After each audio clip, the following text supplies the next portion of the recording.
la continuidad,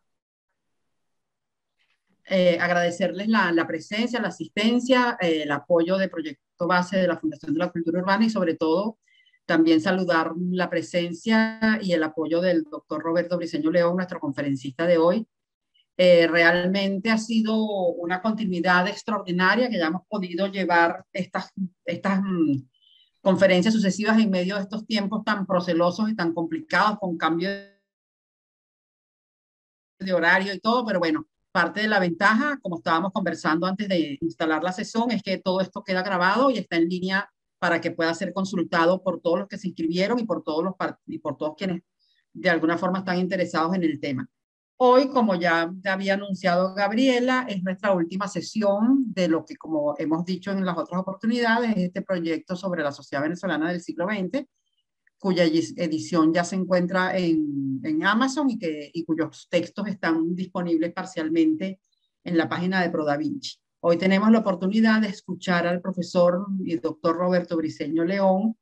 Roberto Briceño León es profesor titular de la Escuela de Sociología de la Universidad Central de Venezuela y director del Laboratorio de Ciencias Sociales. Ha sido profesor e investigador en distintas universidades en Francia, en Brasil, estuvo en Oxford, en Washington, en el Wilson Center y también en México, ¿no? Bueno, es autor de una amplia obra en el campo de la sociología, de la sociedad venezolana, de sus problemas contemporáneos, de las ciudades. Uno de sus últimos libros se titula La modernidad mestiza, otro más reciente se llama Nuevos rostros de Venezuela.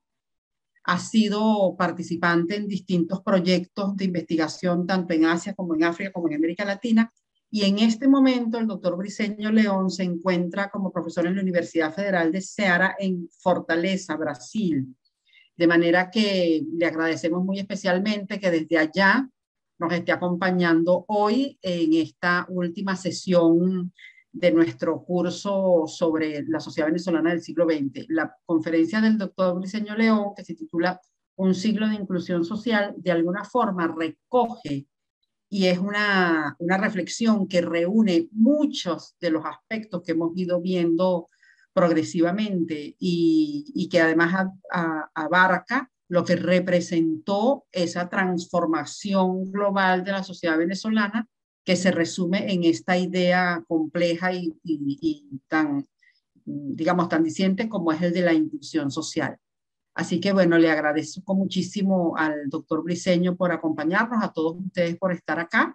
Y bueno, ya le cedo la palabra al doctor Roberto Briceño León para que nos exponga su presentación del día de hoy. Así que bueno, buenos días, buenas tardes y bienvenidos todos. Muchas gracias, Inés, muchas gracias a la Fundación por la invitación y haber podido participar en este muy interesante proyecto. Quería confirmar, Inés, simplemente el tiempo que les parece adecuado para la exposición. Bueno, con entre 40 minutos y 50 minutos, o sea, está perfecto. Correcto, bueno, muchas gracias. Y después las preguntas. Después las preguntas, sí. En las semanas pasadas realizamos un conjunto de grupos focales en el país. Y preguntamos un poco sobre Venezuela y lo que era, lo que es. Realmente estamos indagando en el futuro, pero uno siempre se pasea aquí. Y lo que es muy interesante de las respuestas de los grupos focales es que la imagen que se tenía de la Venezuela del siglo XX, o sea, las imágenes que los participantes en los grupos focales, en general gente muy humilde de lo que se considera C y D, ¿no? Clase media baja y clase baja o de pocos ingresos, ¿no? La imagen en general era el siglo XX era un siglo bueno. De alguna manera era decir, caramba, cualquiera de las cosas, y eso es un poco, cualquiera de las cosas que uno pudiera imaginarse del siglo XX eran mejores que las que tenemos en la actualidad.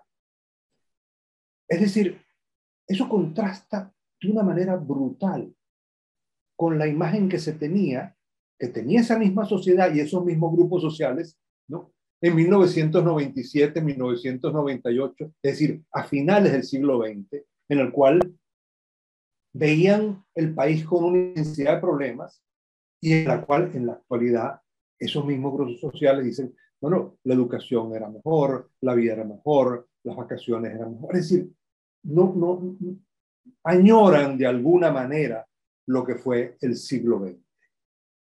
Y es que el siglo XX fue un siglo de gran inclusión social, y la tesis fundamental que estoy intentando desarrollar y que formulo es que el siglo XX fue un siglo de inclusión social, un siglo donde se fueron resquebrajando las exclusiones que existían en el país, y eso se hizo tanto de derecho como de hecho, ¿no?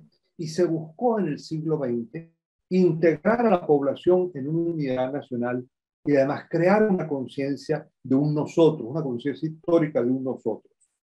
Claro, no se fue totalmente exitoso. A finales del siglo se presentaron problemas.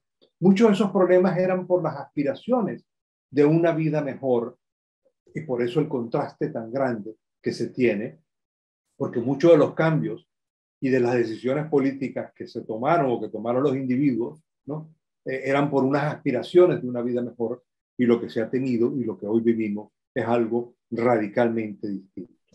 Entonces, lo que voy a plantearles son los mecanismos de inclusión que se dieron y cómo se fueron rompiendo los mecanismos o las dinámicas de exclusión, o yo prefiero llamarlas, la palabra no es muy bonita en castellano, oclusión social. Porque no es absolutamente total que excluyen, pero a veces limitan, entorpecen. Entonces el concepto de oclusión social que deriva de la teoría sociológica, y que he ido desarrollando, pues busca de alguna manera mostrar esos mecanismos y cómo eso sucede en las sociedades, y cómo son superados o cómo permanecen. ¿Qué queremos decir con esos mecanismos de exclusión o inclusión social?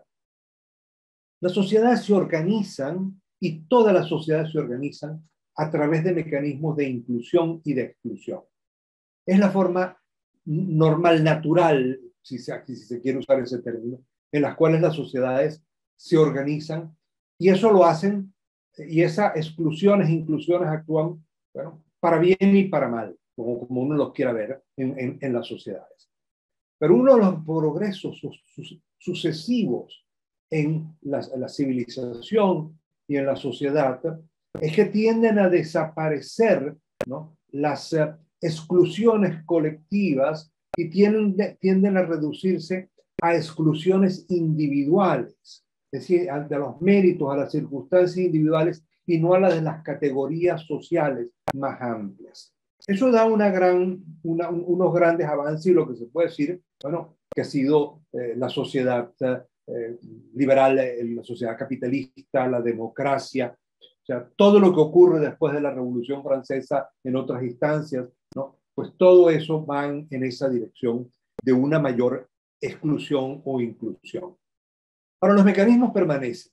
¿Cuáles son los mecanismos de exclusión colectivos que aún permanecen? Bueno, uno de ellos básico es la nacionalidad, ¿no?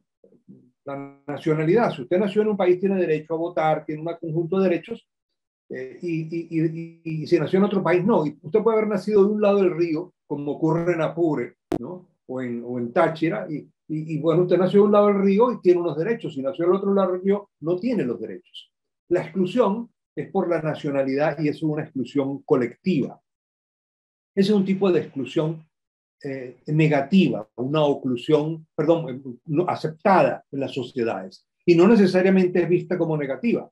Hay muchos que la consideran que lo es, ¿no? Y bueno, existen otros mecanismos dentro. Ahora, hay otras exclusiones que son valiosas e importantes en la sociedad, y que son individuales, ¿no? Las sociedades excluyen de hacer operaciones a quienes no tienen el título de médico. O sea, para usted ser incluido en el derecho a operar a una persona, a abrirle la barriga y sacarle la vesícula, ¿no?, Bueno, usted tiene que tener un título y quienes no lo tienen están excluidos. Entonces, esa dinámica es la que es, y es la dinámica entre las exclusiones justificadas y las no justificadas, ¿no? Es justificado que tenga que tener un título para abrirle la barriga a una persona. Lo que no es justificado, ¿no?, es que si usted quiere estudiar medicina, tenga que ser hombre, como ocurrió mucho tiempo, ¿no? O si usted, o tenga que tener una determinada afiliación política o religiosa. Los judíos por mucho tiempo quedaron excluidos de las escuelas de medicina. Todavía en Cuba, si usted no ha sido miembro de la Juventud Comunista, no puede ingresar a estudiar medicina. Entonces, esas son exclusiones que consideramos que no son legítimas, pero que funcionan en las dinámicas de las sociedades. Entonces, lo que me voy a referir es a ese proceso en el cual ese tipo de exclusiones, y las estoy refiriendo, han sido superadas, sí, fueron superadas en el siglo XX. La primera de ellas a la cual quiero referirme es lo que fue la inclusión en el territorio. El siglo XX venezolano fue un siglo de gran inclusión en el territorio. En el siglo XIX, Venezuela eran bloques, eran lugares distintos, áreas distintas, regiones distintas, que se conectaban en el mundo de manera diferente. O sea, la gente que vivía en Ciudad Bolívar se conectaba desde Trinidad hacia el mundo y hacia Europa y no pasaba por el resto. La gente de Maracaibo se podía comunicar directamente, ¿no?, con las Antillas holandesas y con Europa, y no se conectaban entre sí, no existían esas conexiones. Esa inclusión territorial, esa unión del país, tuvo dos procesos que yo considero que fueron bien importantes. Uno fue la creación de unas redes de carreteras que iban desde el centro del país hacia las puntas, hacia San Cristóbal con la carretera hacia Transandina, hacia Ciudad Bolívar, hacia San Fernando de Apure.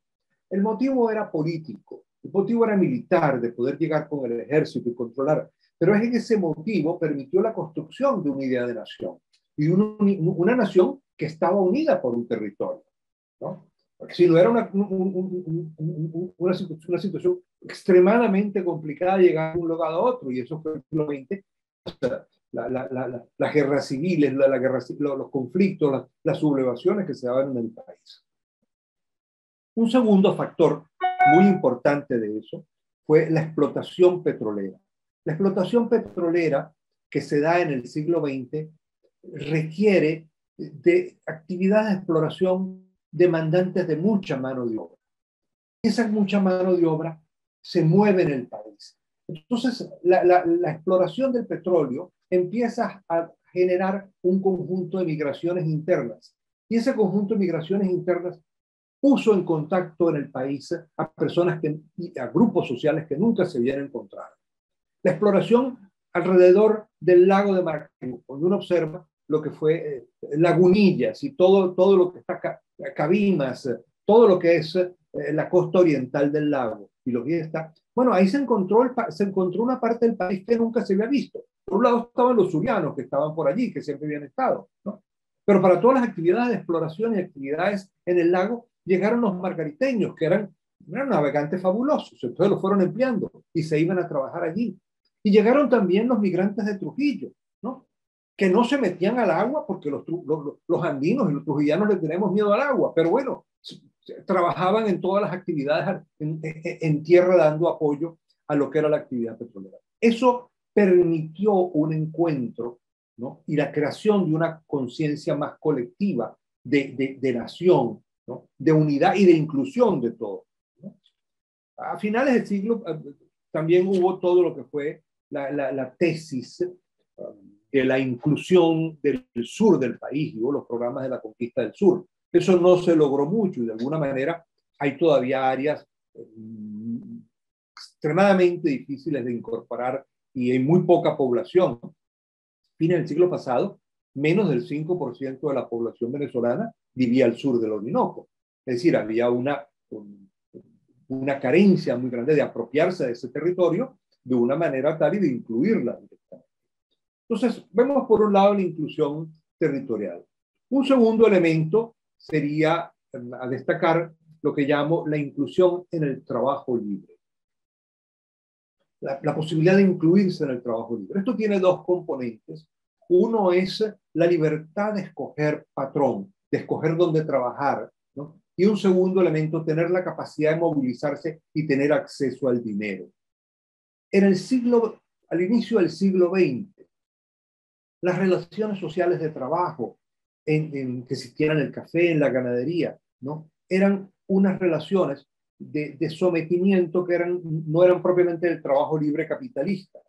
Por un lado no había casi dinero, se pagaba con fichas o se pagaba al trabajador, o el trabajador, el campesino era el que le pagaba al propietario de la tierra, pero no había libertad prácticamente para moverse, no había dónde ir, no tenían dinero, no tenían dónde ubicarse en la tierra. Entonces había unas restricciones muy grandes, ¿no? Para los individuos. A comienzos, en la primera parte del siglo XX, suceden dos fenómenos en el país. Bueno, uno mundial, que fue la crisis capitalista de los años 30, y esa crisis capitalista de los años 30 llevó a grandes problemas y a los productores, a los hacendados, a los exportadores de café de una manera muy importante, o de productos agrícolas, ¿no? Porque sencillamente no pudieron exportar por las dificultades que se daban en el mercado mundial, y esas dificultades lo llevaron a que no tenían cómo pagarle y cómo ofrecerle, ¿no? Respuestas a los trabajadores, ¿no? Habían recibido los quintales de café, pero no tenían cómo pagárselo en dinero ni en fichas, no tenían cómo ofrecerles nada. Entonces, eso empezó a generar unos cambios, una demanda del pago en dinero por parte de los campesinos. Al mismo tiempo de esto, el gobierno central de Venezuela empezó a tener inmensos recursos petroleros. Tenía un gran ingreso y el gobierno se hizo muy poderoso, y el gobierno empezó entonces a aumentar el empleo público, y el empleo público que lo pagaba con dinero y con salario. Y por el otro lado, se dio una mayor presencia de las compañías petroleras, y esas compañías petroleras también pagaban en dinero. Eso cambió la relación de trabajo y empezó a surgir el trabajo libre, porque por un lado las migraciones estaban moviendo a la gente, por otro lado tenían dinero. Entonces esto llevó a cambios importantes en la relación. Los individuos migraron y podían escoger a dónde trabajar y emplearse por dinero. Eso marcó mucho lo que fue la primera mitad del siglo. En la segunda mitad del siglo ocurren otros cambios importantes en el mundo del trabajo. Un elemento muy importante fue el surgimiento de la diferencia, la conciencia entre tiempo de trabajo y tiempo de ocio. Es decir, las personas empezaron, y los trabajadores empezaron a tener acceso, a tener inclusión en el ocio, ¿no? Se establecieron los días de trabajo laborales y los no laborales, ¿no? Los días de asueto, la ley de 1949. Luego también se establecen las vacaciones y aparece el concepto de vacaciones, que en el mundo rural no existía. Y entonces había una inclusión en ese mundo. Entonces, estos cambios dan una inclusión en el trabajo libre y una inclusión en la economía monetaria, en la economía del dinero. Estos cambios fueron llevando también a una inclusión política. Si bien en el país existía, y como desde la Revolución Francesa existía la gran idea de la égalité, ¿no? De la igualdad entre todos, la verdad es que habían unos que eran más iguales que otros. Y de alguna manera eran más iguales los sectores sociales específicos. Es decir, no había igualdad entre los grupos sociales, pero solo interno de los grupos sociales.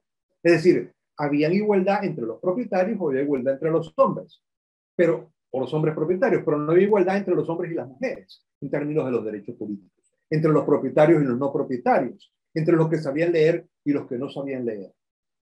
El siglo XX ofrece unos procesos de inclusión política muy importantes, en el sentido de tener la capacidad de escoger su gobierno, de escoger el gobierno y de participar efectivamente en el ejercicio del poder. Es decir, con el nombramiento de las autoridades, con el nombramiento de aquellos individuos o grupos políticos que estaban en el poder. A comienzos de siglo se elimina la distinción entre propietarios y no propietarios, ¿no? Pero se mantiene la diferencia entre sexo, entre género, hombres y mujeres, y entre analfabetas y no, entre los que se sabían leer y no sabían leer. Eso se modifica en el año 1945, la ley de 1945 le da en Venezuela el derecho a las mujeres de votar, que dicho sea de paso, fue anterior al año en que le dieron el derecho a votar a las mujeres en Suiza, ¿no? Con todo y que son suizos, ¿no? Y en el año 1946 se le da el derecho a votar a los analfabetas. Es decir, a que ellos se incluyen no solamente a los no propietarios en el siglo, sino a las mujeres y a los que no sabían leer y escribir. Pero había quedado posteriormente también otro elemento, que era la ideología y la política. Y existió lo que fue el inciso sexto, que excluía a los comunistas o los que podían tener ideología comunista, ¿no? Bueno, todo eso fue eliminándose también, posteriormente se elimina también el inciso sexto, y los comunistas y cualquiera, y las mujeres y los analfabetos empiezan a votar, ¿no? Y votan en el país. Entonces, a final de siglo tenemos un nivel de inclusión política muy alta. Sin embargo, la población quería un poco más y quería escoger más autoridades a nivel local. Habían dos exclusiones que estaban muy marcadas todavía a final de siglo. Uno era la incapacidad o la no capacidad, la exclusión para escoger los alcaldes y los gobernadores, es decir, el poder local. Se podía votar y escoger el presidente, pero no el poder local. Y la otra exclusión era que no se podía escoger a los representantes en los consejos municipales o en el Congreso por sus nombres, sino se escogía por una lista, por un elemento que era el partido, ¿no? Eso generó todo un movimiento político muy interesante a fines del siglo XX, fundamentalmente de clase media, que llevó a cambios y que llevó que en 1989 por primera vez se pudieron elegir los gobernadores y los alcaldes. Luego en 1992 se pudieron escoger nominalmente, es decir, por su nombre, a los concejales, y en 1993 la mitad de los diputados fue electo por nombre propio. Entonces el siglo XX fue un siglo de inclusión política. Ahora hay otros factores de inclusión, otras áreas que también, a las cuales también quiero referirme. Un elemento muy importante para nosotros y para el mundo contemporáneo es la inclusión en la ciudad. La inclusión de la ciudad, que uno puede parecerle obvio, no es obvio. No todo el mundo tenía derecho a vivir en la ciudad, ¿no? Y aún no todo el mundo tiene derecho a vivir en las ciudades en algunas partes del mundo. Es decir, durante la Edad Media no era que cualquiera podía irse a la ciudad, había que tener un permiso para llegar a vivir en la ciudad. Aún en la actualidad, en este siglo y recientemente, bueno, para ir a vivir a La Habana había que sacarse una visa. No era que una persona de Santiago se pudiera ir a La Habana sí porque quería, tenía que tener una visa. Y en China no es posible que alguien de la zona rural se vaya a vivir a las ciudades así porque quiere, ¿no? Eso en los últimos años se ha ido aflojando un poco, pero bueno, pueden irse, pero no, su IQ, su propia etnia, su propio lugar a la cual está asignado no le permite el acceso pleno a la ciudad. Entonces, la ciudad es un elemento importante, y el siglo XX venezolano significó un gran cambio, ¿no? Moverse de una población mayoritariamente rural a una población urbana. A mitad del siglo XX, en 1950, la mitad de la población venezolana ya estaba en la ciudad y la otra mitad quedaba en el campo.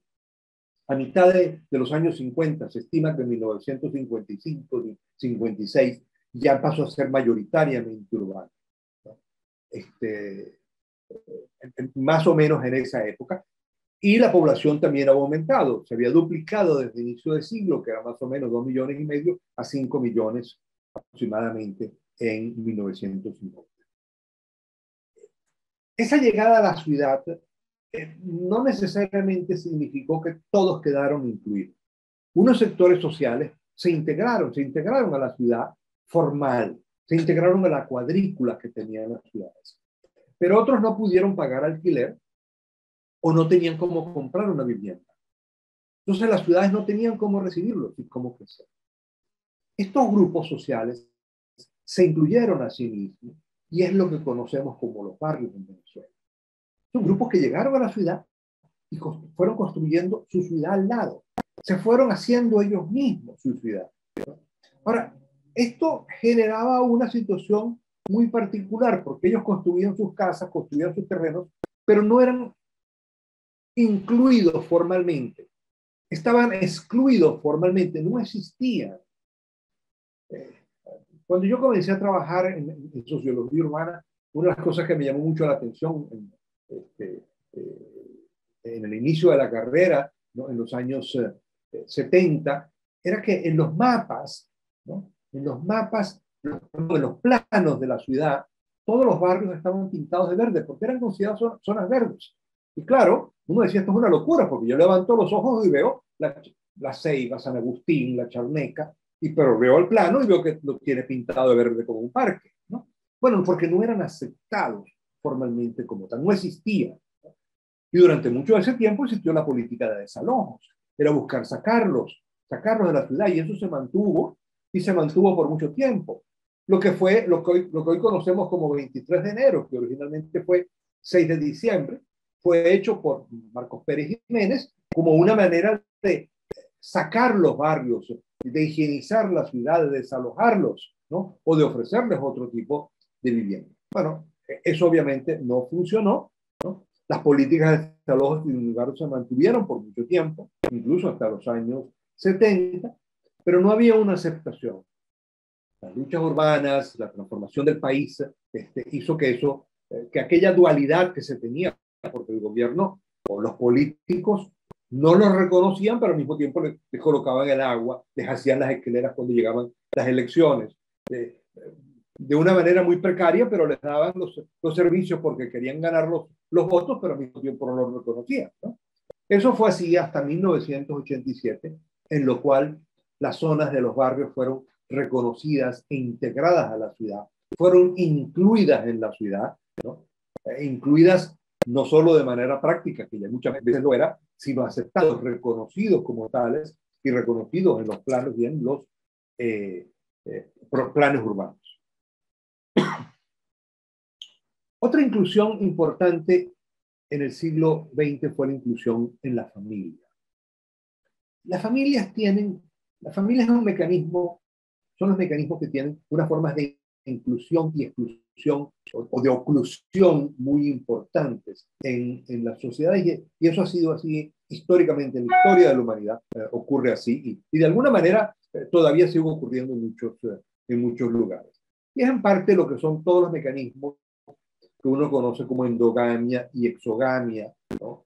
Que obligan y que originalmente tuvieron mucho que ver con el incesto y tienen que ver con el incesto, pero también tienen que ver con lo que es los mecanismos sociales y de protección o de endogamia social. Es decir, aquella familia formal que solo permite, bueno, el matrimonio entre, ¿no?, los que son de su mismo color de piel o entre los que son de su misma clase social, ¿no?, o entre los que son de su misma nacionalidad o etnia. Bueno, eso ha ido construyendo y construyó mucho el país, pero al mismo tiempo se fue ampliando y modificando a lo largo de nuestra historia. Bueno, también porque existían unas reglas para la familia formal, pero otras para la segunda familia, para el amante, ¿no? O que se tenía. Existían reglas distintas y eso fue dando evoluciones distintas de la familia, ¿no? Por lo que uno puede ver en el siglo XX es que hay una inclusión sostenida en aceptación de las diferentes formas de hacer pareja y las diferentes formas de configurar un grupo familiar. Hay algunos cambios importantes que se empiezan a dar en el derecho de jure, pero también para asumir algunos elementos prácticos. Y Venezuela en eso tuvo una situación muy particular. La ley del divorcio en Venezuela, o la legalización de la disolución del vínculo de 1904 en Venezuela, 1904-1907, que es ese proceso, es de las primeras que hay en América Latina. Simplemente para recordar que Chile o Colombia no tienen el divorcio sino ya para los años 80 o 90, ¿no? O sea, hacia finales del siglo, ¿no?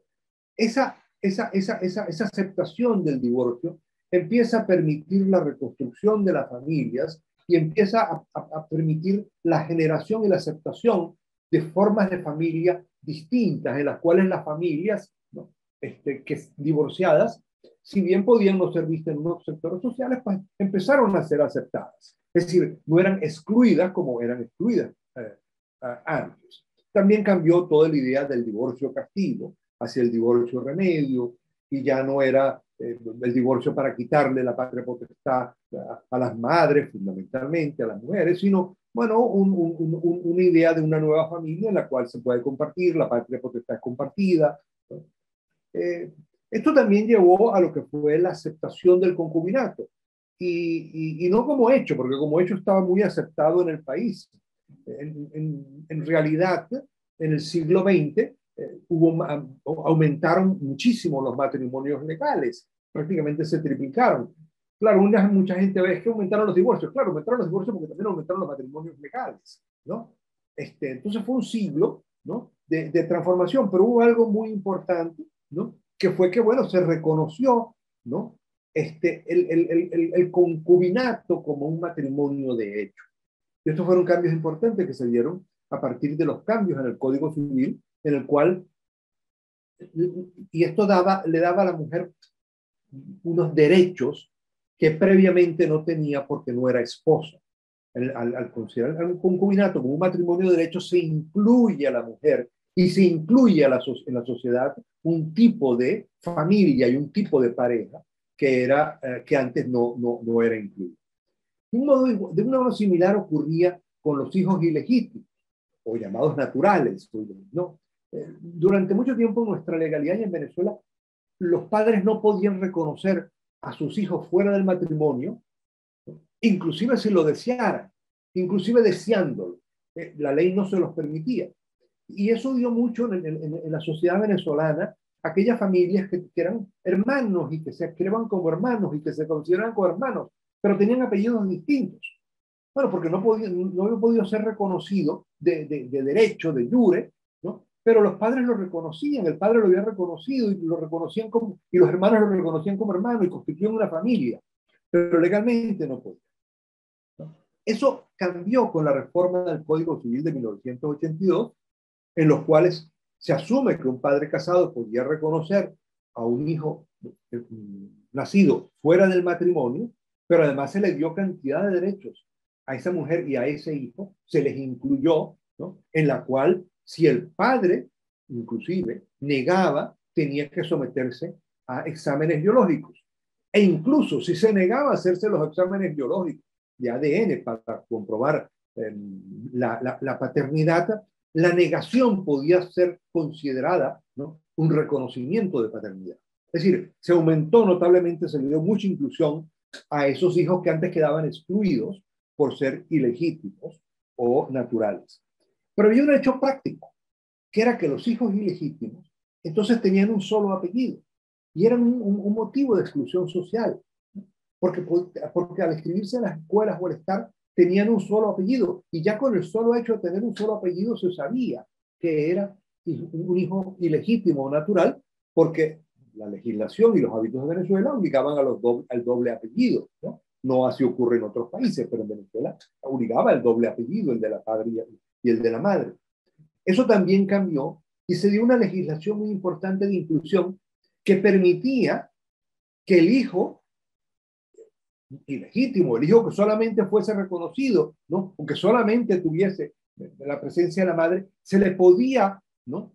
Se le podía otorgar los dos apellidos de la madre o los dos apellidos del padre al hijo, con lo cual directamente, o los dos apellidos del abuelo, ¿no? Había todas unas fórmulas allí, ¿no? Pero con los cuales la exclusión posible por la ilegitimidad quedaba fuera.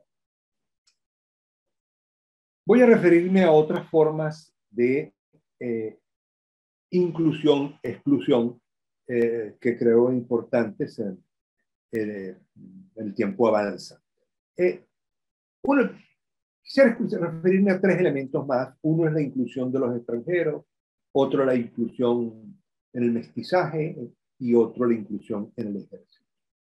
La inclusión de los extranjeros es algo bien particular en el país, porque el siglo se inició en 1913 con unas medidas de Cipriano Castro que prohibió la inmigración y controlaba la inmigración como una respuesta al bloqueo y como una respuesta y un rechazo a ellos, a los extranjeros, fundamentalmente en este caso a los europeos le habían realizado el bloqueo. Claro, esos mecanismos de exclusión, como decía al inicio, son muy comunes.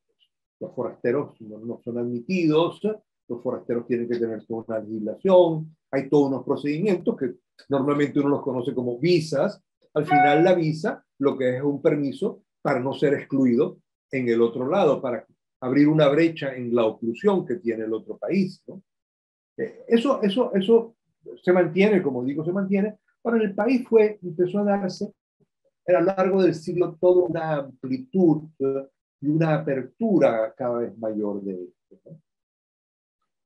Para 1900, la ley de 1936 excluía a los no blancos para poder inmigrar a Venezuela.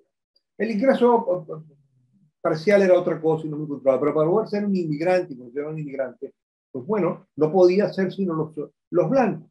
Eso, y en la ley de 1938 no se permitía las entradas ni de judíos ni de españoles, porque podían ser comunistas. Recuerden que estaba la guerra civil en España.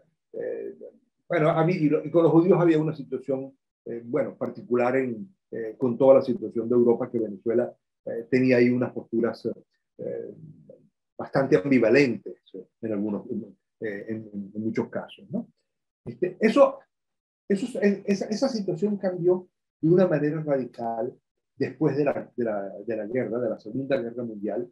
Alrededor de 1950 se abrieron las puertas del país. Prácticamente los migrantes españoles podían ingresar simplemente con su documento español y con una constancia, un certificado de salud. Es decir, la apertura, bueno, porque el país necesitaba inmigración. Bueno, ya en el siglo XIX se había hablado de la necesidad de esa inmigración, pero no se había concretado, ¿no? O de manera muy escasa, el proyecto de la colonia Tovar, algunos italianos en el estado Miranda, ¿no? Una cosa muy pequeña, ¿no? Pero bueno, en los años 50 se da una llegada de extranjeros en el país que aumenta notablemente. Entonces, el país, ¿no? que en un momento dado estuvo cerrado, se abre, cerrado o aislado, se abre y empieza a tener una inmensa presencia de extranjeros, importantes sobre todo en las áreas urbanas, que contribuyen a la construcción del siglo XX venezolano, a la economía, a las ciudades, ¿no? Eso se mantiene de esa manera abierta hasta los años 70, hasta el boom petrolero, ¿no? Donde nuevamente vuelven a restringirse. Un poco antes se habían dado y empiezan a ponerse limitaciones. Se le exigen nuevamente visas a los españoles, ¿no? Visas a los portugueses, se restringen las visas a los argentinos. Bueno, porque se empieza a dar, ¿no? una migración, cierres o intentos de cerramiento bastante infructuosos, porque de todos modos se tuvo en esos años una migración importante. Uno puede destacar que de una manera muy particular muchas de estas migraciones, y eso ocurrió hasta fines de siglo, era muy claramente, estaban tan orgullosos de ser venezolanos que muchos de esos hijos de españoles, de portugueses, de italianos, nunca habían pedido la nacionalidad de sus padres. Solamente querían tener la nacionalidad venezolana. Bueno, porque lo consideraban suficiente, importante, era más importante que la originaria de sus padres, ¿no? Y por lo tanto, ¿no? Se sentían muy bien con esa inclusión. Bueno, esa inclusión llegó a lo último ahí, la inclusión política, puedo referirme, es en 1999, ¿no? Que se da una inclusión política, ¿no? De los extranjeros en el poder local, porque la Constitución de 1999 les da derecho a votar a los extranjeros con más de 10 años en el país, en el poder local, es decir, a votar para las elecciones de alcaldes y de gobernadores. Brevemente, porque el tiempo se me acaba, hablaré de la inclusión, de la inclusión en el mestizaje, en el color. Venezuela tenía una inclusión fundamentalmente, había sido y la construcción de la identidad venezolana se hizo sobre la idea del mestizaje, de que éramos blancos, negros, indios, y todo aquello ha constituido una parte importante de nuestra representación como sociedad. ¿No?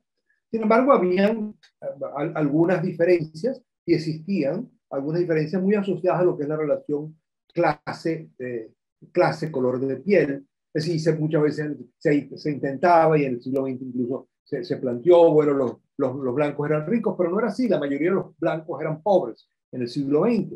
Y los oscuros, los de tez oscura eran pobres. Sí, es cierto, eran mestizos, pero también muchos estaban, habían adquirido educación, habían adquirido acceso político. Entonces, ¿qué se da allí como inclusión? Hay dos aspectos importantes y un poquito contradictorios en un momento. Uno es la inmensa movilidad social que se da en el país, que hace, ¿no?, que los distintos sectores sociales se modifiquen, ¿no?, y que entonces empiecen a existir y a verse mucho más presencia, ¿no?, de las personas de tez oscura que tienen recursos, ¿no?, mulatos, mestizos, negros, ¿no? Y existe mucho más lo que es la presencia en el país por la integración. Bueno, ¿por qué? Bueno, porque en los Andes no se veían negros y habían historias de los andinas en las cuales, bueno, cuando llegaba un negro a Mérida, ¿no?, o a Valera, ¿no?, bueno, la gente se asomaba a verlo, a Valera menos, pero a Mérida más, ¿no? Bueno, un negro, mira, un negro en la calle, porque no lo habían, no lo veían, no existía, porque el país estaba, cuando el país empieza a integrar, todos los grupos sociales y el mestizaje se da mucho, mucho mayor. Como digo, nosotros a fines del siglo XX hicimos un estudio de autoclasificación y encontramos, bueno, que el 24% de las personas se definían como blancas, el 29% como mestizos, el 36% como mulatos o morenos y un 2% como indígenas. Esto nos daba que un 65% de la población se consideraba mestiza. Esto se mantuvo así y esa idea de mestizaje se mantuvo hasta fines de siglo, donde se dieron dos procesos muy complicados allí. Por un lado, hubo un grupo de los hijos de los migrantes que realmente se consideraban blanco porque eran hijos de migrantes y no habían asumido bien lo que era la ideología de mestizaje. Y por el otro lado, todo un movimiento afro-venezolano, todo un movimiento de la negritud que colocaba y que llevaba las tensiones mucho más fuertes, ¿no? Y bueno, y que después hemos visto las dificultades y las consecuencias que han tenido. Un penúltimo elemento es la inclusión religiosa. Venezuela surgió como república, como una nación excluyente en lo religioso. La primera constitución venezolana decía no se permitirán jamás en Venezuela otro culto que no sea el católico. Unas definiciones hacia futuro sorprendentes, ¿no? Yo solo recuerdo a manera reciente la Constitución cubana que dice que Cuba será siempre socialista y jamás podrá tener otro sistema. Bueno, esas definiciones así generales que existían, pero nació excluyentemente. Sin embargo, en el siglo XIX fueron cambiando, se fueron admitiendo los anglicanos por el apoyo, se creó el cementerio anglicano, hubo algunos cambios allí. A fines del siglo XIX se da una actitud muy, no solamente laicista, sino antirreligiosa por parte de Guzmán Blanco y algunos de estos grupos, ¿no?, que llevaron hasta la expulsión y el cierre de los seminarios, la expulsión de los sacerdotes católicos, bueno, un poco por diferencias políticas, más que propiamente religiosas. El siglo XX comienza de una manera distinta porque Cipriano Castro derogó el decreto de Guzmán Blanco que prohibía los seminarios y permitió el retorno de las congregaciones religiosas. Regresaron entonces los jesuitas, los hermanos de la Salle, las monjas de San José de Tarbes, todos los grupos religiosos, los distintos grupos religiosos, sobre todo aquellos que tenían también mucha vinculación con lo educativo, fueron entrando en el país. En 1999 el patronato eclesiástico, que amparaba solamente a los católicos, se amplió y empezó a amparar hasta los no católicos. Y en general el siglo fue abriéndose, ¿no?, a la presencia, a mayor presencia y llegada de los judíos que pudieron establecerse, de los grupos musulmanes que llegaron a establecerse en el país, fundamentalmente sunitas, y pudieron establecer sus cultos en Caracas, pero muchos de ellos en Ciudad Bolívar, en Guyana, de una manera. Los evangélicos, y para qué decir, pues bueno, habían grupos que ya venían con apoyos de sus iglesias, fundamentalmente en Estados Unidos, los testigos de Jehová, se expandieron los mormones. Es decir, el siglo XX venezolano fue el siglo XX de inclusión religiosa, entendido como no motivo de, que la religión no era motivo de exclusión, como libertad. Un cambio particular allí, en este término de inclusión y exclusión, fue la ley de 1947, la Constitución de 1947, que exigió al presidente de la República que tenía que ser seglar, es decir, no podía ser religioso. Estableció una exclusión legal, ¿no? O sea, los religiosos no podían y no pueden ser candidatos a presidente de la República. Sin embargo, todo el conjunto además ha sido un contexto de inclusión. Uno de ellos a finales del siglo XX, de una manera muy importante. Durante casi todo el siglo, los colegios religiosos exigían que para tener la inscripción de un niño en el colegio, debía de presentarse la fe de bautismo.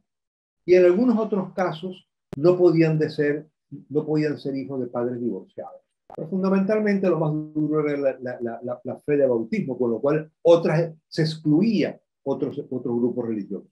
Eso cambió a fines del siglo y los colegios católicos dejaron de exigir la fe de bautismo y por supuesto los padres divorciados, y pudieron ingresar entonces a los colegios católicos tales como hay ahorita en el país, personas de otras religiones o de ninguna religión.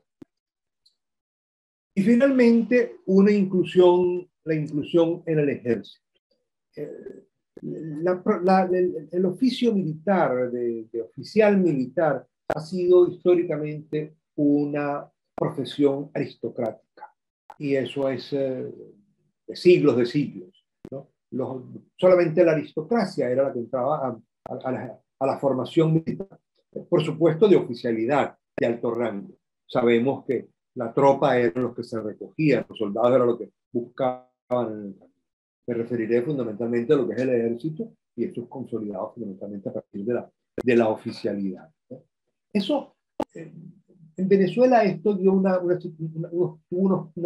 circunstancias, unos cambios muy especiales en América Latina, y que hace que Venezuela, por ejemplo, haya tenido un ejército muy diferente al peruano o al chileno, que tenían las mejores academias a comienzos del siglo XX, tenían las mejores academias militares.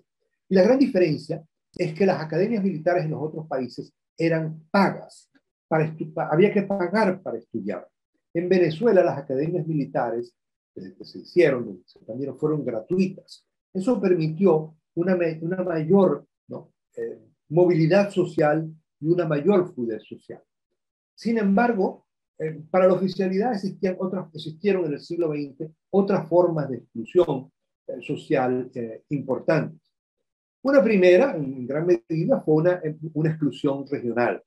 O sea, el ejército estaba formado, bueno, por andinos, porque los andinos eran los que estaban en el poder, los que gobernaban, porque la escuela de clases de la Grita permitía formar, y eran andinos, y bueno, sistemáticamente fueron incluyendo, y los que se permitían el acceso eran andinos. Había una exclusión de orden regional en el país.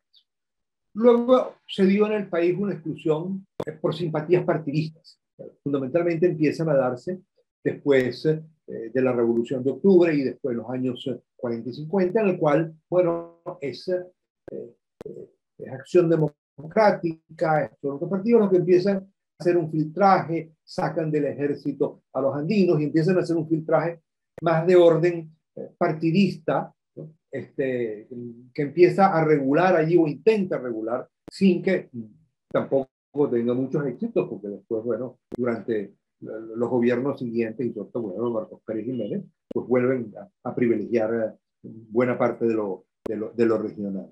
Sin embargo, embargo, la exclusión ha sido una exclusión fundamentalmente educativa en el país.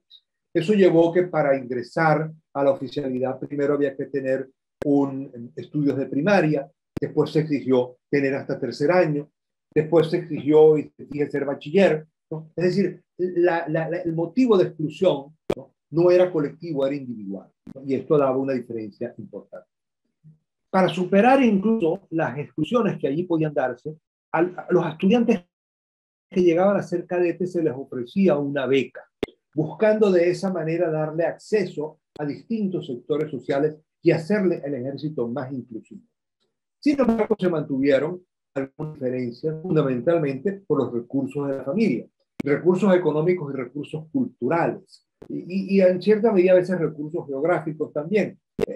Y eso llevó a algunas diferencias, ¿no?, en términos de lo que era la posibilidad de la oficialidad. Eso dio hoy es parte de mi trabajo y lo que he hecho, bueno, algunas diferencias, por ejemplo, los sectores de menos ingresos que pudieran ingresar llevaban a la Guardia Nacional, y la Guardia Nacional estaba conformada, ¿no?, por personas que venían de sectores de más bajos ingresos y de menor cultura. El ejército ha sido una entidad mixta, donde entran de todos los lugares. Sin embargo, en la aviación y en la marina entraban fundamentalmente personas que provenían de la clase media. ¿Y esto por qué? Bueno, fundamentalmente porque los sectores de clase media estaban en las ciudades y tenían acceso a los mejores colegios privados o a los mejores liceos públicos que estaban en las ciudades grandes, y para ingresar, ¿no?, a la aviación o a la marina se requería de mucha capacidad en matemáticas, ¿no?, estudios de matemática y formación matemática, que bueno, las tenían los que venían de los mejores colegios o los mejores liceos, ¿no? Sin embargo, el ejército venezolano permitió una gran flexibilidad social. Y esta inclusión venía dado en que las personas que salían como sargentos de la escuela de la Grita podían pasar luego a ser oficiales, y podían incluso a ser oficiales de alto rango, incluso llegar a generales en el más alto nivel. Esa flexibilidad, esa permeabilidad, ¿no?, esa no oclusión o esa permeabilidad en la oclusión le dio una característica muy singular al ejército venezolano. Dos cosas puedo comentar para finales de siglo, y con esto termino.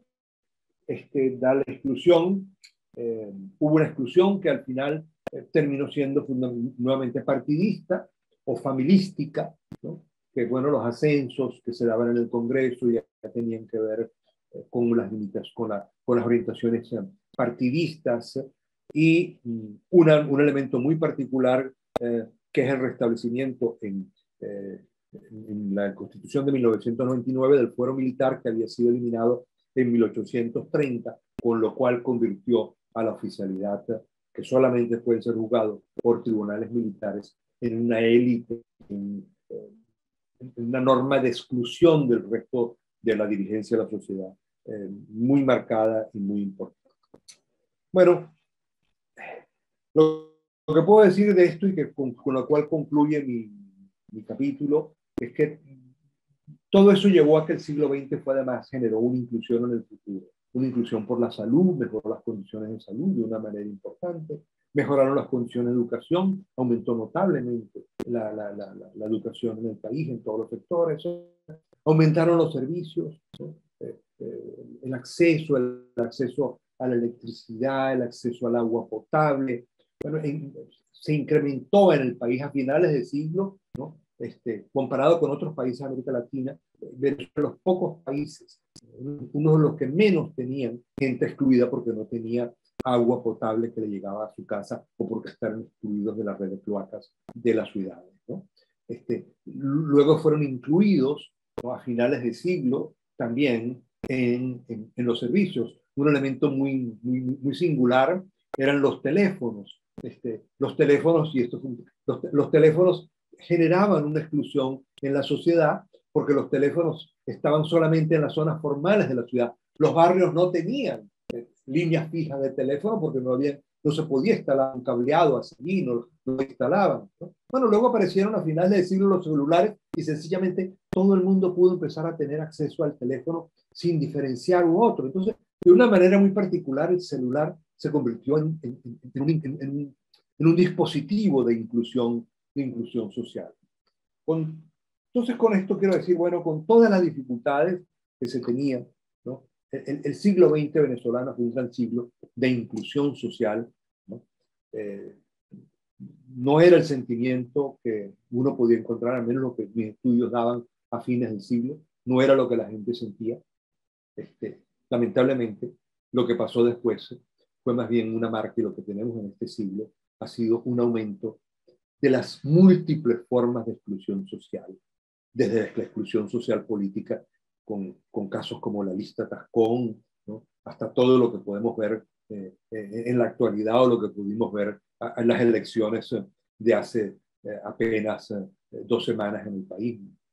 Bueno, si vemos todo eso, o la exclusión de los servicios, de la exclusión de la educación, la exclusión, cada vez hay más niños fuera del sistema escolar, el sistema escolar, los inscritos en el sistema escolar han disminuido por los emigrantes y por lo otro. La exclusión que se da de los propios venezolanos que tienen que irse del país y que ya suman más de 6 millones, ¿no? En los cuales, bueno, un país que siempre recibió y que generó, recibía migrantes, ahora está produciendo la segunda emigración más grande del mundo, que yo creo que ya está pasando a ser mayor incluso que la de Siria, ¿no? Es decir, todos unos mecanismos de exclusión, ¿no? Y generan entonces también, como les decía al inicio, esta respuesta que fueron muy sorprendentes para mí en los grupos focales de del mes pasado, de los 2 meses pasados, ¿no? En los cuales, bueno, la gente lo que tenía era una añoranza del siglo XX, porque los servicios eran mejores, porque la educación era mejor, porque los salarios eran mejores, porque tenían más libertad, porque tenían más posibilidad de tener una vida digna en su propio país. Bueno, esto era lo que quería plantearles en esta mañana, en este mediodía ya. Muchas gracias por esas palabras. Les recordamos que pueden poner sus preguntas en el chat o levantar la mano para hacer alguna intervención. Vamos a esperar aquí unos segundos para ver si alguien se anima. Aquí nos llegó una pregunta de Jordán Flores que dice: buenas tardes. Mucho se ha dicho sobre lo que se hizo o pudo hacer para evitar el surgimiento de los barrios o en su defecto integrarlos al crecimiento urbano de Caracas. Sin embargo, tomando en cuenta que este éxodo en gran parte se produjo por la falta de oportunidades en las zonas rurales, ¿cree que hubo una exclusión de las regiones en gran parte de las políticas del desarrollo del Estado? Gracias. La verdad es que no creo. Creo que hay varios elementos que uno tiene que analizar, que uno ve allí, ¿no? Realmente hay pocas oportunidades a nivel rural y había muchas a nivel urbano. Yo creo que recordar que en el capítulo colocaba unas historias de conversaciones que tenía, ¿no? A fines de los años 60, comienzo de los 70. En ese tiempo yo trabajé, prácticamente pasaba todas las noches, todos los días, entre José Félix Rivas de Petare, Brisas del Paraíso, ¿no? Los Eucaliptos, Sierra Maestra, o en Cumaná, trabajé un tiempo en barrios. Yo le preguntaba a la gente, vivía en casas que no tenían agua, que tenían una pila de agua abajo, de la cual tenían que ir a cargar agua. ¿Por qué se vinieron a Caracas? ¿Por qué si no tienen agua, si no tenían, ¿no? Y bueno, la respuesta era contundentes todo el tiempo. Porque había una escuela cerca, porque había un hospital cerca, porque había unas posibilidades de trabajo que no tenían. Y eso fue un proceso muy singular en el país, ¿no?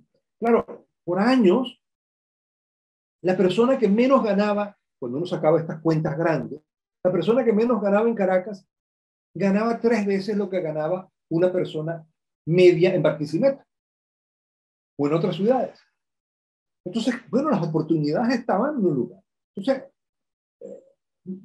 no era difícil, no era fácil contenerlo. No habían suficientes incentivos y había muchos incentivos en su ciudad. ¿Era posible evitar los barrios? Mira, no. Y si hablamos de barrios, no de solamente la migración, no. ¿Y por qué no? Porque es que uno no logra captar las magnitudes de lo que fue la migración rural-urbana en Venezuela y en toda América Latina. Es decir, cuando uno ve que la población urbana, ¿no?, se duplicó en un periodo de 10 años, 15 años, no tienes manera de construir tanto como para recibirlo. Y no tenías maneras de detenerlo.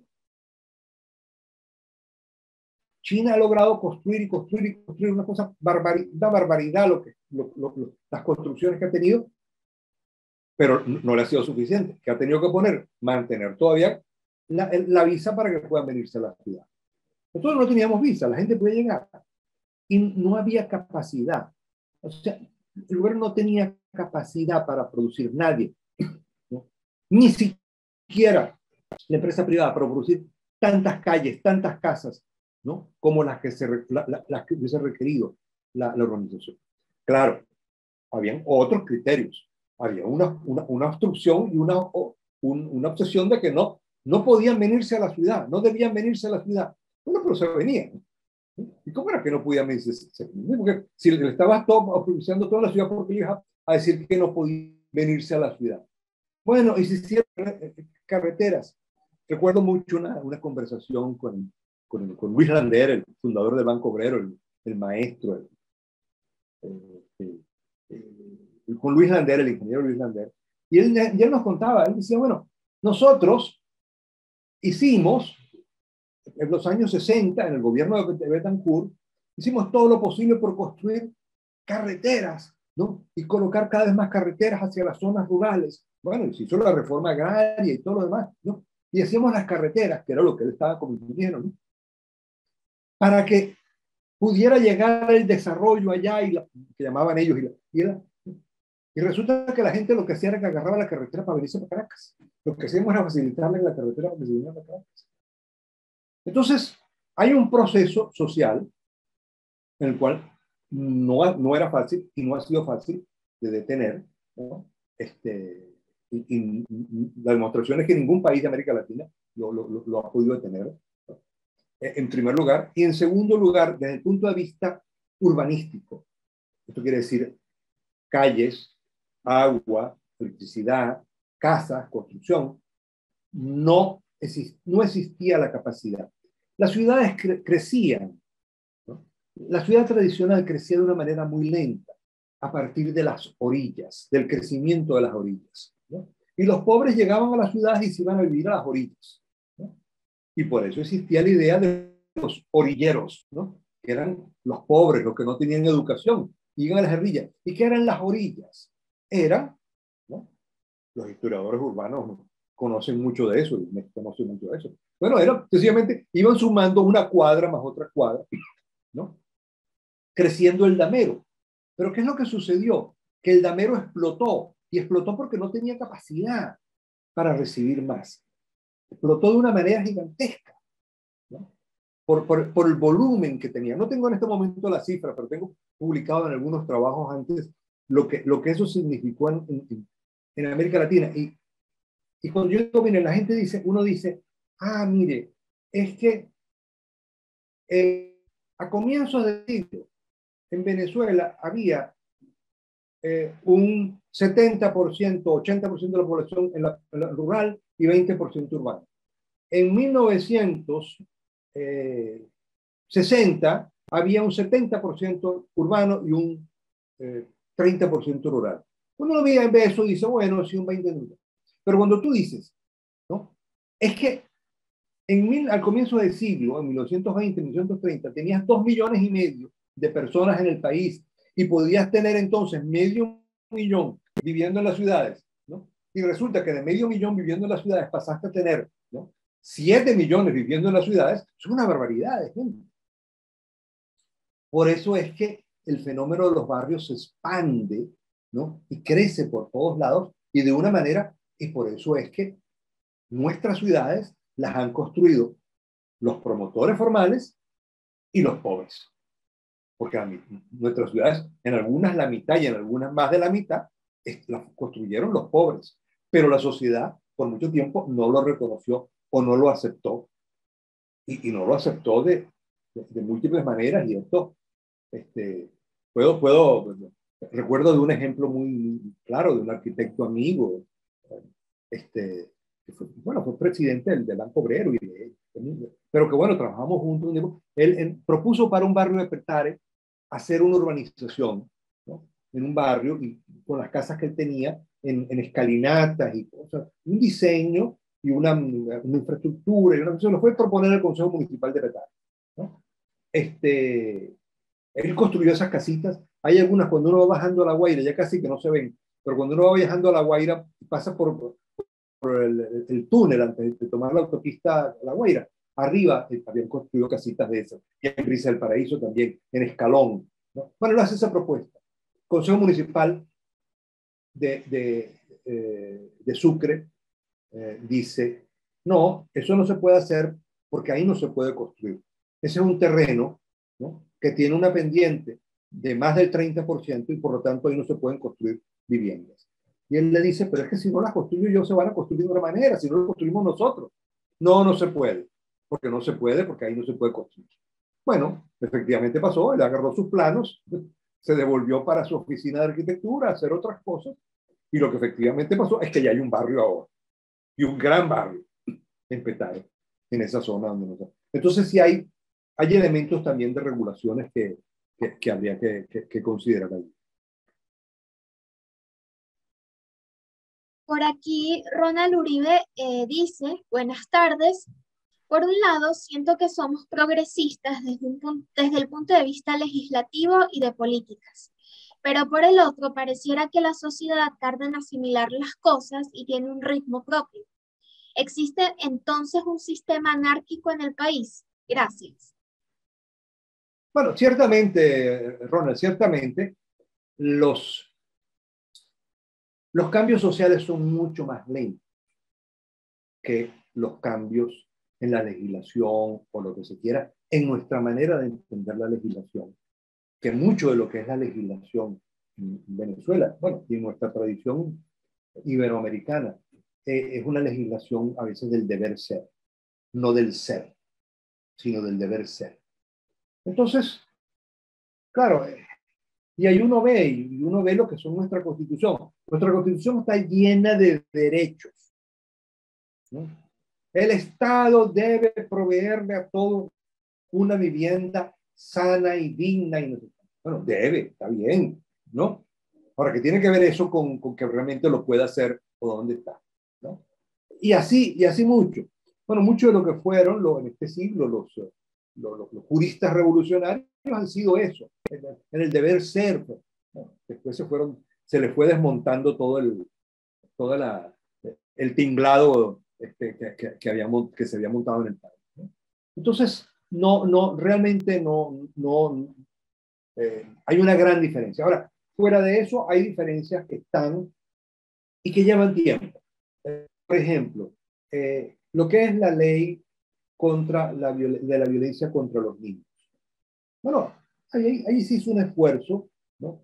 Es decir, miren, está prohibido pegarle a los niños, darles castigo físico a los niños. Bueno, eso se establece como ley, ¿no? Y se busca que la gente se aproxime a eso. Claro, eso significa una regla para los padres. Bueno, pero ¿cómo es eso? Yo tengo derecho a pegarle a mi hijo, ¿no? Bueno, ahí se va dando una transformación cultural lenta, pero se va dando, ¿no? Se va dando, no se asimila, no siempre va bien. Bueno, pero la ley es una meta que se quiere y se impone y se ingresa en la vida privada, ¿no? Como la ley de la violencia contra la mujer. Bueno, este protestó y tal. Bueno, es una ley, ¿no?, aspiracional pero que busca establecer algo, ¿no? Busca establecer bueno, algo importante allí, ¿no? No tenemos que esperar a que todos los hombres no le peguen a las mujeres para poder establecer esa ley, ¿no? Sino, bueno, vamos a utilizar eso como punto de avance. Ahora, una cosa es entenderlo así y otra vez es entenderlo como gran meta. Entonces, sí hay procesos lentos allí, pero eso, las sociedades son así, y lo que hay es que llevar y motivar y empujar y acompañar con procesos sociales, de promoción social, de educación general sobre estas cosas para ir acompañando todos estos cambios. Yo no creo que haya existido, o por lo menos en el siglo XX, no era claramente un sistema anárquico en el país. Hoy en día estamos en una situación distinta. Bueno, pero ya no es el siglo XX. Hoy ya ha pasado mucho, pero yo no creo que haya propiamente existido un sistema anárquico. Lo que ha existido es ambivalencia, dualidades en las legislaciones. Por ejemplo, las legislaciones urbanas han sido muy ambivalentes, ¿no? Sí y no, o las prácticas, ¿no? A veces las legislaciones son un asunto, pero la práctica es otra. Entonces, se funcionan a niveles locales, ¿no? Pero no ha habido realmente una disposición, en mi opinión, no ha habido una disposición de ajustar la ley a las condiciones reales de la sociedad, ¿no?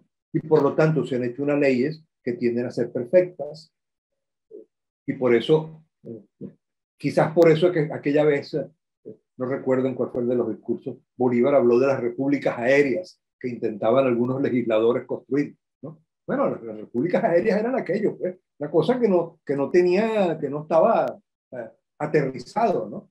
Bueno, yo creo que hay que hacer cosas más realistas, más lo que están, y lo llevan, ¿no? Ahora, hoy en día lo que hay no es en muchos casos no es un régimen anárquico, lo que hay es una absoluta incapacidad de aplicar la ley y un autoritarismo que uno no puede llamar anárquico, sino sencillamente es el autoritarismo.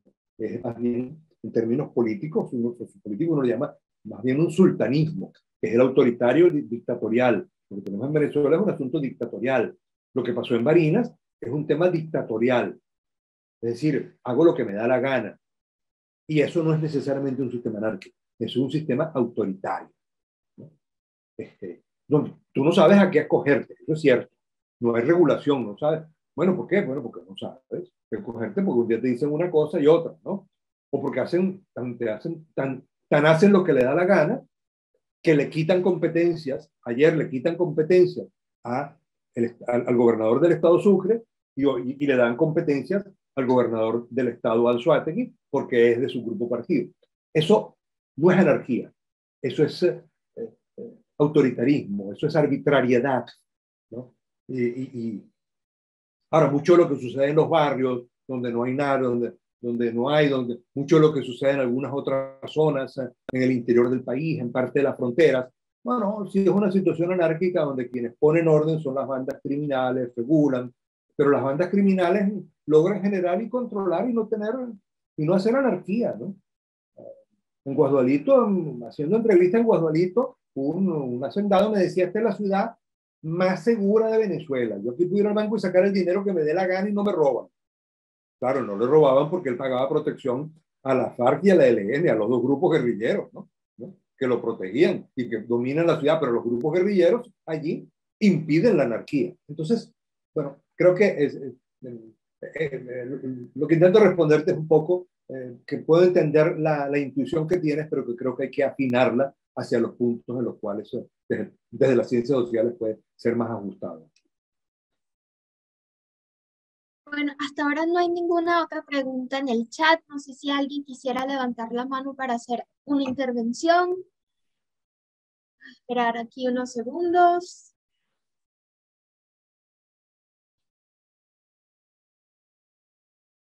Ajá.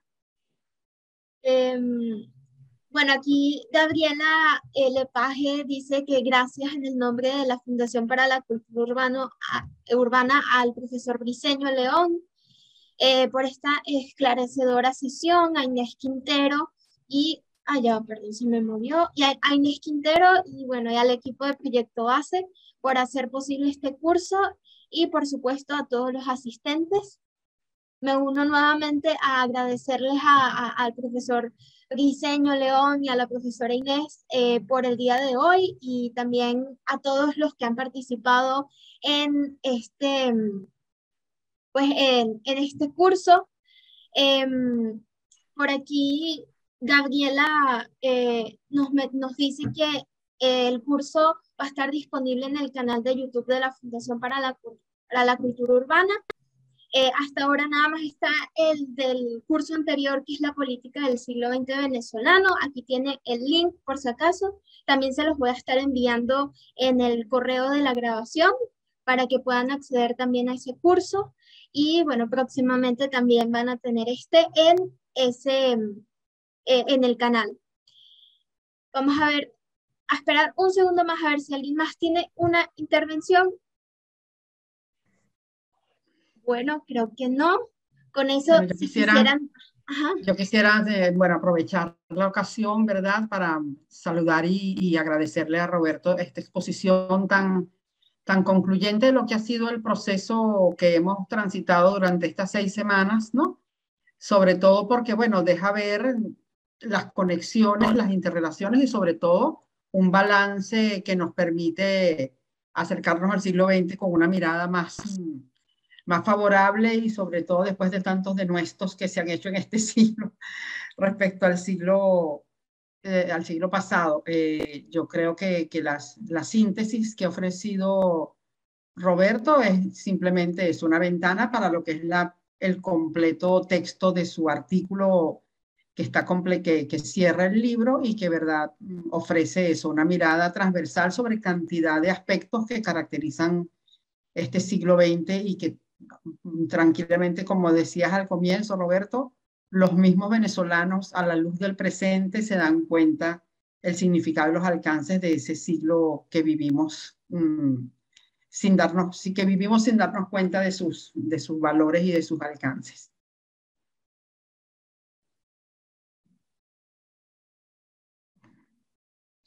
Así es. Bueno, sin nada más que agregar, no sé si el profesor Briceño León quisiera decir algunas palabras de despedida. Bueno, simplemente muchas gracias a Inés y a la Fundación de Cultura Urbana por la invitación a participar en este proyecto y por habernos permitido intercambiar con ustedes y estar en el libro y al final reflexionar un poco más en conjunto sobre nuestra historia reciente, que creo que es muy valioso para las enseñanzas que necesitamos en el futuro y que necesitamos para reconstruir el país. Muy bien. Bueno, Sí, muchas gracias a todos. sí, gracias a todos y que tengan un feliz fin de semana.